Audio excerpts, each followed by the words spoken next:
Was that glimpse that we got kind of similar to what you guys have been going through these first few days? Hell yeah, a lot of running, a lot of running for sure. How do you like just the competition in the pickups and those little runs that you guys have? Oh yeah, it's always gonna be great competition. I think we've been missing being in here. Everybody happy to be back. Everybody competing, everybody talking stuff. So it's a good environment. Is competitive nature there? Is it physical? Are you seeing any? Everything, all of it. That's what DC bringing. That's what he wants us to emphasize this year. Be more physical, go hit first, and we'll live with it. We saw you and Dennis chirping a little bit. That's a good thing, right? Early in camp, hell you yeah, have some for competition. Sure. I chirp with everybody though, so you're probably gonna see more of that. He mentioned one of them mentioned exactly. I think it was yesterday. He was talking about like guys who talk, and it's like it doesn't end with you. Is it always been that part of your game to where you felt comfortable to be able to talk as much as you do? I mean, yeah. It's a fun game. I got to make it more fun. People try to take the fun away from it. So yeah, I just bring the fun with it. Talk a lot of stuff to everybody. Coach, Scott Perry, anybody, man. So yeah, it's just fun. Bringing the fun to the game. What do you make of the versatility of this team and this group? I know you can only face each other right now, but how you guys can intermix lineup, starters, bench, doesn't really matter. Yeah, I like the versatility. We got a lot of guys that can make plays for each other. We got a lot of guys that can shoot. We got a lot of guys that can put the ball in the basket. So we're seeing everything right now, even though it's the third day. I like everything. I like where we're at right now. Notice you playing a lot with the rookies, Nique and Maxime. How are they keeping up, and how are you enjoying, I guess, captaining that second unit? Oh yeah, I love it. That's what you want to be when you're a vet. A group of young guys that listen and want to learn, and those guys are that. So I thank you for that. Is Keegan smiling more, and have you seen him take another step in his evolution of being able to be more of a playmaker? Yeah, definitely. He's smiling more, talking more, being more outgoing. So if you see that part of Keegan, I think the King's in a good spot. This team missed your energy last year coming off the bench, and they just didn't have someone to replace that energy. Is that something that you're excited to bring back? I'm always excited to get out there, man, whether it's energy, coming off the bench or starting. But yeah, I love bringing energy. I love it. What has to go well for you guys to, I don't know, beat some of these narratives that surround this team in terms of the talent on this team and maybe just the strength in the West? Like, is there an ingredient that has to go well to contribute to winning? Yeah, go out there and hit first. Like DC said, we just got to go hit first and make sure it's on the defensive end, and everything else will fall into play. Doug seems to really be emphasizing free throws. Just what's the importance in that, and how much you feel like you can add to that? I think I'm a pretty good free throw shooter. So yeah, me getting to the lane, getting the defense in there, getting fouled, getting people in foul trouble. I think that's a great idea, especially early, because we might not be making shots. The free throw is I think it's the most points per possession. So that's what he emphasizes. At your exit interview, I think you mentioned you kind of prefer to play the two, but obviously you're good at both. Like, what's the difference between the two to you? Point guard, you got to be your whole life to be a great NBA point guard. You can't just be out there throwing. You can't get a job that day, go out there and play point guard and be great at it. I think you got to, especially in the NBA, you got to communicate, you got to run the team, you got to run the defense, you got to know what the shot clock is. It's a lot to go in the net. With the two, go play basketball. So it's totally different jobs. But they ended the season from the injury report. I know the injury wasn't as bad as 2 years ago heading into the offseason, but when were you able to get back? I don't think we asked you that. Oh yeah, you didn't. I think I was back like probably 2.5 weeks after that. So pretty. So it wasn't bad. No, I got back faster than I thought.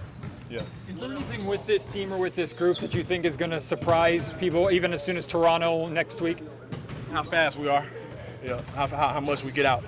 Yeah, I think that'll surprise a lot of people. Fans want to know any rhyme or reason for the hairstyle choice that we hadn't seen before? Huh? Your hairstyle choice, is there any rhyme or reason for going with this look? Why do y'all cut y'all hair? Why do y'all change y'all hair? Yeah. They wanted to know. They were just Tell them to answer that for me. Yeah, then I have the answer for you. Yeah. Malik, how do you think being the best conditioned team in the NBA helps you in the Pacific Division, which is one of the older divisions in the NBA? You just said it. Being in shape, I feel like we can get out. We got a lot of young guys too, so they'll help us a lot. Just pushing the pace, being out transition. To get out early, I think you need to start early, start ahead early, so you can you have ups and downs during the season. In the middle of the season, it won't be as bad. So I feel like that's the biggest key. Malik, you here play to your strengths. What do you think your strengths are on the offensive side of the ball with this team? Who, me? No, the team as a whole. 3-point shooting. Getting the defensive guard too. I mean, getting off. Oh shit, my bad. Offense, getting the defensive guard too, kicking it out, making the right plays, and just being fast. I think being fast is our strength right now that I've seen. One of the guys have said that Dennis is one of those guys that you don't want to play against, but you love to have on your team. What have your impressions been of him? Running the point. Who said that? I think DeMar said that. Zach. I like playing against Dennis. Yeah. Yeah. What are your impressions been of him on the point for you guys? He's a great vet. Been on how many teams? He got knowledge from 10 different teams he's bringing here with us. So it's always great to have a veteran guard that's been around, that played the game, that won. So yeah, he's just bringing a lot of knowledge for us. Domas is shared as being used. Domas is shared as being used differently than last season. Is it getting back to similar kind of to Beam Team 1 in that first year of the DHOs and him being more on the perimeter? Is that what you're seeing? I ain't really played with Domas yet in camp, so I can't really tell you what he's been doing. I've been trying to beat him on my team, so when I get to playing with him, I'll let you know more. Thanks, You could be the pizza guy again this year. Oh, I'm good, man. I'm good. How's it going?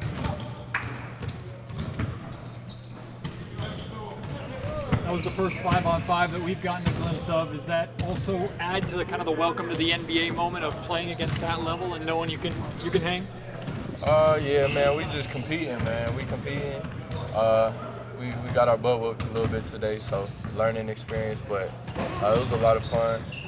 We just trying to get better each and every day. But yeah, it definitely establishes that, I know I can play with these guys and just trying to get better every day. You shared that Zach is taking you under his wing a little bit, but there's so much from telling you. What are you learning from, I guess, defending him and playing against him? Yeah, I mean, him, all of the guys, honestly, I have really great vets around me, a lot of knowledgeable guys. But just the challenge of, learning his different moves, learning how he operates. He can score at all three levels, makes tough shots. So you gotta be able to continue staying focused throughout the course of the game. When he's hitting maybe some tough shots on you, you gotta be hard-nosed, and your mindset has to be able to get over that play and continue to move on. So I've learned a lot of different things from all these different guys so far. You've been around summer league and training, and now you're into training camp, and I imagine it starts to feel like an NBA player, but a year ago you weren't. I mean, does this feel vastly different from what you experienced just a year ago? Yeah, definitely the competition level is very different. The practice schedule and the things that we're doing at practice is somewhat similar to what I was doing a little bit at college, but I think definitely the competition level, the speed of the game, and just the length of the court, all of it's a little different, but it's still basketball at the end of the day. So still trying to do the things that I know I'm capable of, and just continue to grow my game and expand. A lot of talk about playing with pace. How much do you enjoy doing that, and how have you noticed, I mean, obviously only out here, but the difference between NBA pace and college pace? Yeah, no, I think just, especially in the half court, honestly, because a lot of college teams try to play fast, but at the NBA level, it's the half court that, the ball is moving, people are coming off of their actions super quick, and so you got to be sharp and be in the right positions defensively, taking the right angles, certain things like that to put yourself in positions to guard and give yourself a chance to be successful. So that's kind of been the biggest adjustment of trying to learn how to guard these different actions, and how to play faster offensively, making quicker reads, stuff like that. And then Doug was complimenting your pick and roll game already being developed at this point. How comfortable do you feel with that, and how much you enjoy getting to do that with Max and some of these other guys? Oh, yeah, no, it's something I've worked on a lot my whole life, just trying to make the right reads out of those pick and rolls, and when I do get the opportunities, trying to take care of the ball and make the right decisions. That's something I've tried to emphasize and got to continue to grow in. Nique, you played a lot with your back behind the basket and had great success during the summer. How much of a benefit is it having DeMar DeRozan as a teammate and in that locker room, helping that part of your game out? Yeah, no, it's huge, man. It's huge. I get to watch him work on that every day. And it's special how simple it is. He has a simple game, but it's super effective. And, just getting to watch that and learn the pace that he plays at is something that I could definitely use in my game going forward into some years.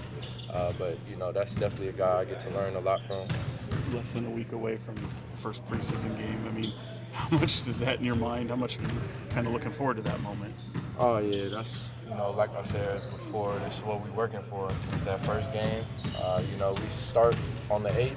That's the real first game. Got to set the tone there, and then move forward from there. But we're looking forward to the 24th. I know we got the group of guys to get it done. We just got to continue to put it together and build our chemistry as a team, keep competing and going at each other every day. What's it like playing with Malik Monk leading that second unit, and how can he provide a spark plug to that second unit for you guys to kind of come together? Malik is huge for us. He's super talented, obviously. He brings a great level of energy for us every day. Always has a smile on his face and has a great personality. That dude is hilarious, man. So it's been fun playing with him so far. You like the trash talking that he has? Oh, yeah, I love it, man. It feeds right into what I like. So he's a great addition to, being a part of that team, that second squad. Are you want to talk back a little bit? I'm usually on his team, so I ain't got to talk too much to him. I just get to talk with him. So obviously, you guys are playing unit on unit right now, but what do you think about the, interchangeability of this group and how you guys will be able to mesh and intermingle? Because it's not always starters and bench unit. Yeah, no, I think we have a very deep team, which I think is what you want. You see the best teams last year, OKC and the Pacers, whatnot. They play a lot of guys, so. Just to have that depth and availability. There's going to be injuries over the course of the season, knock on wood. A lot of different things happen over the course of the season. So to have guys that can be able to step right in and play at a high level, it's always a great thing. So I think we'll be just fine, and everybody complements each other well. Thanks, Nique. Yep. Appreciate you, man. Appreciate y'all. Appreciate you, my man.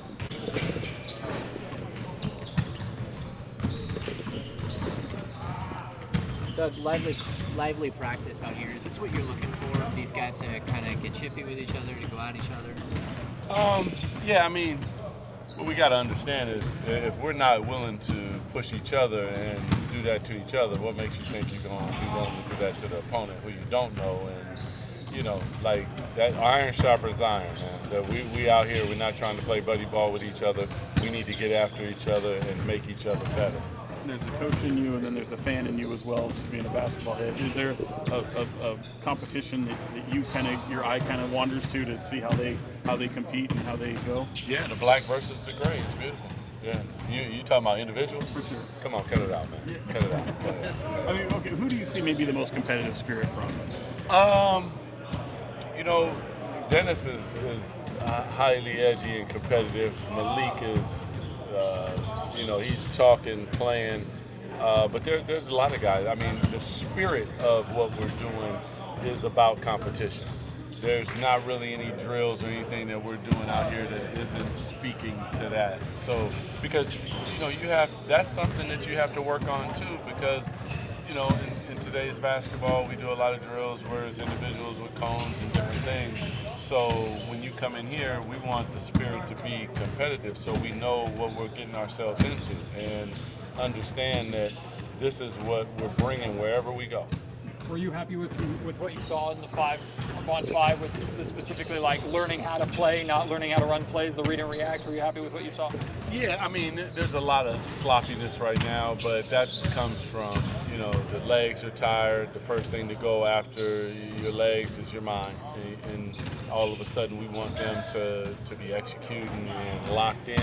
And that's difficult to do, but there's no excuse. We got to figure it out, and they do. Listen, these guys are trying to do exactly what we're asking of them, and I have nothing but the utmost respect for them as men and as professionals, because I know that is difficult from being somebody who did it for a long time, and we're asking a lot out of them, and they're giving us a lot. What about the be brave side of things? Are you seeing them taking opportunities, taking risks, and living up to that side? Yeah, I mean, that comes with pushing yourself and failing. You know, it's like, that's difficult because a lot of people like to stay in a nice little comfort zone, and that's not what I want, because that's not what's going to get us to where we want to go. And to a man, I think they're all definitely trying to make sure that they're pushing themselves and they're pushing their teammates. Defensive principles, you want to play them 94 feet. Offensive principles, you want to get out and run. On the half court, though, offensively, what's your principles there, if you don't mind? Well, I mean, we want to execute. You know, I mean, we have sets and different things like that.